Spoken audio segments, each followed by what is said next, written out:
আজ 5ই আগস্ট 2025। ঠিক এক বছর আগে এই দিনে পতন ঘটে দীর্ঘদিনের ফ্যাসিবাদী সরকারের। ছাত্র ও জনতার বৈষম্য বিরোধী আন্দোলনের গর্জনে শেখ হাসিনা দেশ ছেড়ে পালাতে বাধ্য হন। জন্ম হয় নতুন বাংলাদেশের। আর সেই বিজয়কে ঘিরেই আজ রাজধানীর মানিক মিয়া অ্যাভিনিউয়ে হাজারো মানুষের উপস্থিতি। কেউ এসেছেন পরিবারের সঙ্গে, কেউ প্রিয়জনকে সাথে নিয়ে মুক্ত ভবিষ্যতের প্রতীক হিসেবে। সব বয়সের মানুষের হাতে পতাকা, মুখে গান, চোখে আশা। নতুন প্রজন্ম উদযাপন করছে তাদের লড়াইয়ের জয়। এটা শুধু উৎসব নয়, এক বিজয়ের শপথ। নতুন বাংলাদেশ শুধু ইতিহাস নয়, এখন এটি বেঁচে থাকা বাস্তবতা। গুলিবিদ্ধ হয়ে আমার লেফট চেস্টে হচ্ছে গুলি লাগে।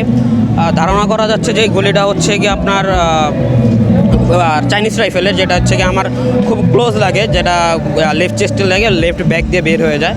আজকে বাংলাদেশের ইতিহাসে একটি স্মরণীয় দিন, ইতিহাসের একটা বাক পরিবর্তনের দিন, বাক বদলের দিন।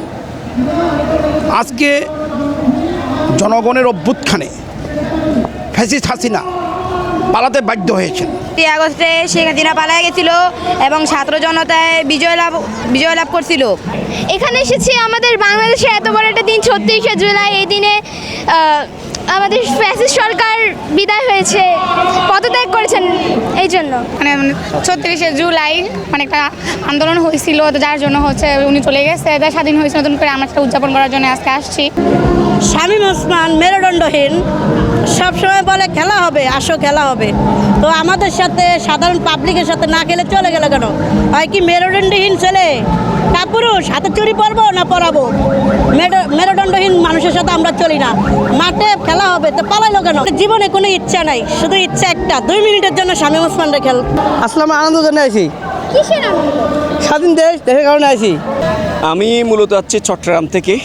আমরা গত বছরের 3 আগস্ট রাত্রে আমরা লং মার্চের যখন ঘোষণা আসছে তখন আমরা ঢাকায় ঢুকে গেছিলাম। এই সময় আমরা 5 তারিখ দুপুর 2টার পরে আমরা প্রথমে সংসদ ভবনে ঢুকি। সংসদ ভবনের পরে আমরা গণভবনে যাই। এই প্রজন্মের হৃদয়ে গেঁথে গেছে সেই মুহূর্ত, যেখানে ভয় নয় বিশ্বাস, লড়াই নয় ভবিষ্যতের গান, যেখানে ভালোবাসা আর অধিকার পাশাপাশি হাঁটে। সেই রাষ্ট্রই হয় মানুষের জন্য। ধন্যবাদ আপনাকে। এই গণতান্ত্রিক রাষ্ট্র, বাংলাদেশের স্বাধীন সার্বভৌম রাষ্ট্র, এই রাষ্ট্রকে ধ্বংস করার জন্য স্বৈরাচার শেখ হাসিনা 17 বছর মানুষের উপরে অত্যাচার, নির্যাতন, নিপীড়ন চালিয়েছে। একজন অ্যাম্বুলেন্স ড্রাইভার, সে আমাকে যাত্রাবাড়ি থেকে নিয়ে সে আমাকে যশোর পর্যন্ত সে আমাকে লিফট দিয়েছিল। আমি আজও তাকে শ্রদ্ধাভরে স্মরণ করি। সেই সকল মানুষদেরকে স্মরণ করি যারা অভ্যুত্থান চলাকালীন সময় আমাদেরকে খাবার দিতে পারিনি, বাড়ি কাজ করে, লোকের বাড়ি কাজ করে তারা আমাদেরকে পানি এনে দিয়েছে, আমাদেরকে পথ দেখিয়েছে, আমাদেরকে মানে নিরাপদ রাখার জন্য এক জায়গা থেকে আরেক জায়গায় নিয়ে গেছে। আমি আপনাদের মাধ্যমে তাদেরকেও ধন্যবাদ জানাই।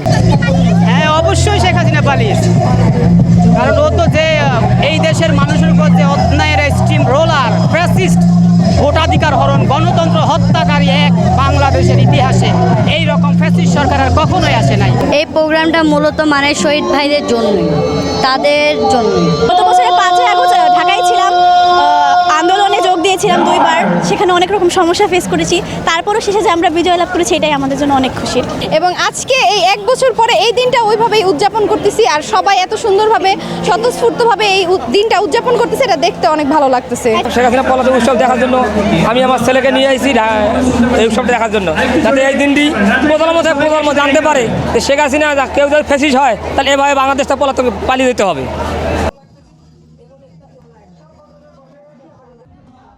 জুলাই গণ অভ্যুত্থান দিবসের রাষ্ট্রীয় উদযাপন উপলক্ষে মানিক মিয়া অ্যাভিনিউ পরিণত হয়েছে মানুষের মিলন মেলায়। সাংস্কৃতিক পরিবেশনা সহ বাহারি সব আয়োজনে উদযাপন চলছে দিনব্যাপী। সাধারণ মানুষ বলছেন, মানুষের খুশি উদযাপন নিজ চোখে দেখতেই সমবেত হয়েছেন তারা। VOD Bangla news desk.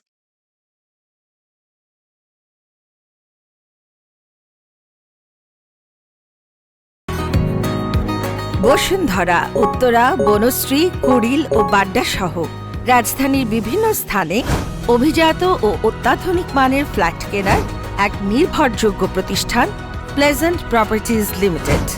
তাই আপনার স্বপ্নের আবাসনের জন্য আজই যোগাযোগ করুন। Pleasant properties limited, where destiny matches eventually.